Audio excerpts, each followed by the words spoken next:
Nung isang araw nga ay nanimot sila mama ng pili sa linang mga lods at kinuha na rin nila ang laman nito mga lods.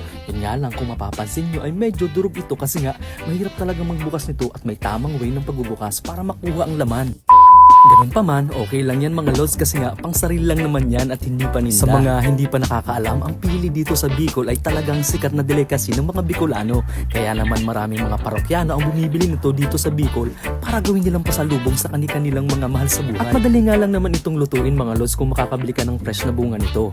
Ibig sabihin, yung may balat pa mga lods kasi ilalagay mo lang naman sa mantika at saka lalagyan ng asukal para maging dulce o minatamis. Yun nga lang, bihira lang ito at talagang napapanahon rin lang ang pamumunga. Ibig sabihin, hindi ka basta-basta makakahanap dito kung hindi tagbungahan mga lods. Sa pagluluto naman, dapat tansyado lang ang apoy at asukal para hindi masunog mga lods kasi yung ginawa ko na yan, muntik lang masunog.